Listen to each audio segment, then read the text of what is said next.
Alright, I want to add this little video to my channel. What you're looking at in this scene are three K5 style mandocellos that I've managed to make by converting archtop guitars into mandocellos. Give you an idea though, the mandocello, for those who don't know, the mandocello is the cello voice of the mandolin family. It's tuned C, G, D, A, just like a regular cello, same note. And it serves the same role in the mandolin family as the cello does in the violin family. It's the baritone part, if you will. Slightly above the bass and below the tenor part, which I guess would be the mandola, or the viola. To give you an idea of the size of a mandocello, it's about the size of an archtop guitar. That's what it came from. There's a Gibson mandolin sitting there, which is the was equivalent to the violin in the mandolin family. People say you shouldn't make those direct comparisons, but the tuning is the same, so it's handy to make.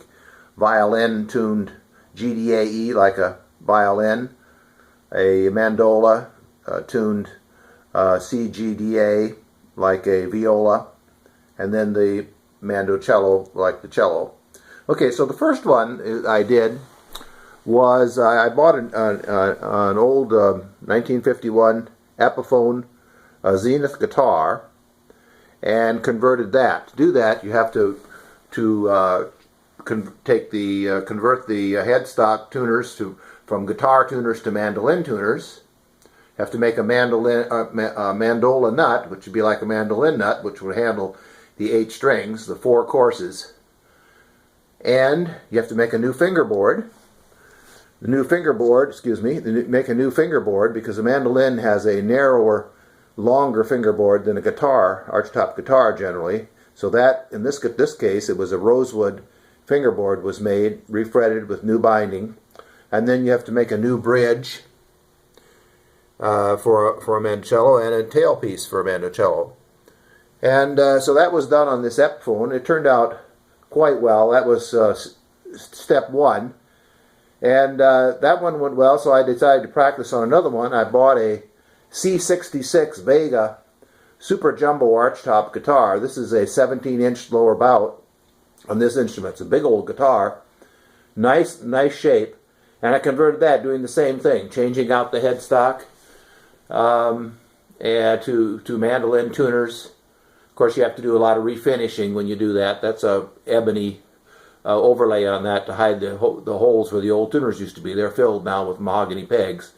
In this case, I put an ebony mandocello fretboard on it, and an ebony mandocello bridge was carved, and an ebony and a mandocello tailpiece. These are tailpieces that are kind of like the ones that were put on the original K5 mandocellos that Gibson made in the 20s that were signed by Lloyd Loar.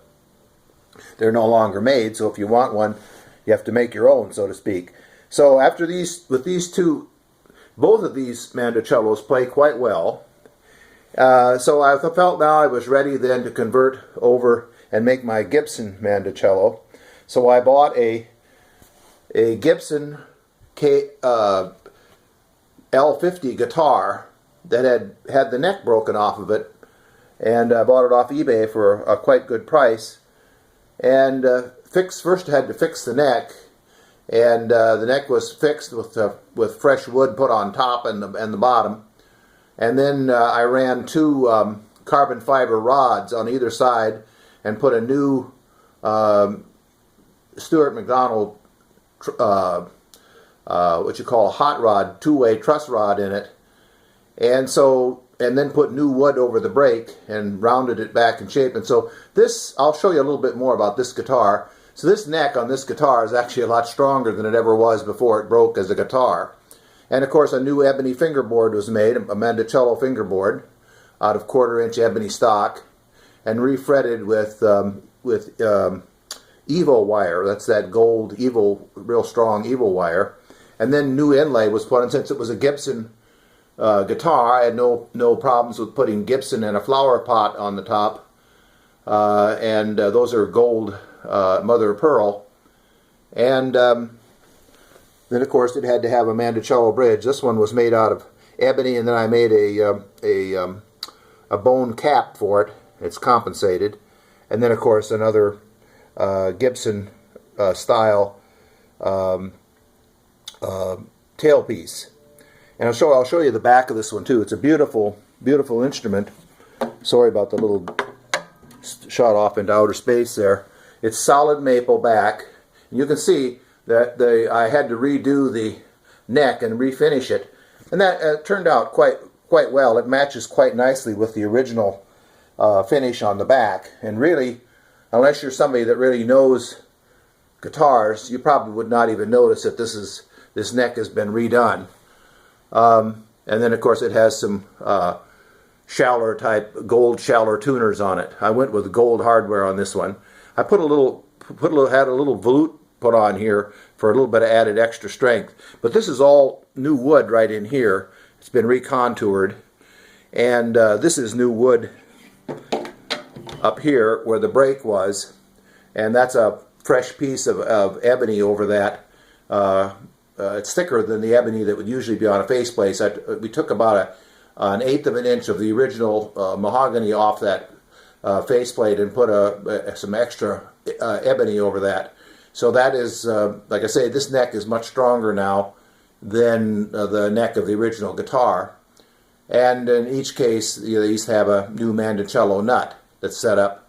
And as you can see, the nuts are very similar, the spacing on all three instruments. I finally, after making many Mandocello nuts, kind of got that down to where I know the spacing should be, and these all play quite well.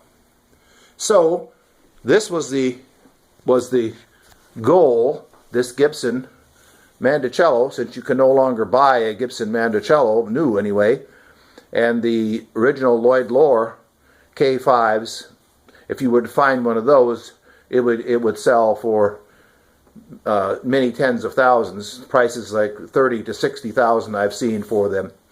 So that's a little steep. I bought this guitar for around $800 with the broken neck, fixed it up, and with hardware and everything, I probably have $1,500 to $2,000 in this instrument, which is nice, and it's basically the same kind of an instrument it's basically the same as the K5. I call it a K50 because it came from an L-50 guitar. So I think that video shows the instruments, and it shows that if you're willing to do it, you can make yourself a nice Mandocello out of an archtop guitar. I think that's, at least I proved that. And what I'm going to do now in the next few weeks is make some videos of these three Mandocellos played against each other, so you can hear how they each have their own particular sound, and I think it's kind of interesting to hear them. This is, of course, a solid maple back with solid spruce top, as is this old Epiphone. This is an 51 Epiphone. This is a 42 Gibson guitar. These are both solid woods. This Zenith is not solid on the back. It's maple on the back, and I think there's birch, maple and birch plywood or laminate back there. The top is solid spruce. But it doesn't matter. That big sound cavity, it's very competitive with these other two, even though it's a cheaper construction, which again shows you they've got some flexibility. Those big strings, the diameter of these strings, these are, the C's are 74 thousandths. The G is 45 thousandths, 33 for the D, and something like 22 for the 35 for the D, and 22 for the C. So those are big strings, and they really drive that top. So you don't have to buy the most expensive archtop guitar to get a pretty decent sounding Mandocello. That was one lesson that I learned from all this, among many lessons that I learned from this project. In the case of the Gibson here, I have retained, of course, the tuners being mandolin tuners are not original, but I've tried to maintain a vintage look to the instrument. That's an original pickguard from that period of a guitar, Gibson guitar, and if I can ever find them, I might put some individual old Gibson tuners on this. Chances are I won't, because it's not really a vintage instrument. It's not going to be a totally vintage instrument. It can't be, and it's been modified anyway. So I think I may just leave it that way. But my original goal was to put a lot of vintage hardware on that, and that's one I abandoned. In each case, I've made a armrest for these instruments. This is a rosewood armrest made by Steve Bell. It's made to fit the instrument. This is an ebony armrest. Likewise, I measured the instrument contour and sent a contour to Steve, and he made an armrest specific for it. When I got to the Gibson, I decided to make my own out of maple and stain it up to kind of match the sunburst, and I think it came out fairly well. I may redo that again someday. But those are very handy on a mandocello to raise your arm up a little bit so you can pick better. Anyway, I think this video has gone on long enough. Those are the mandocellos that resulted from my project, and I think the project is officially over. And these two mandocellos, I found that I can't play three at one time, so these two will soon be going to someone else, I think, if I can arrange it. Thanks a lot for watching this video. This was the final end product, and this one they'll bury with me maybe. But we'll see. Thanks. Bye.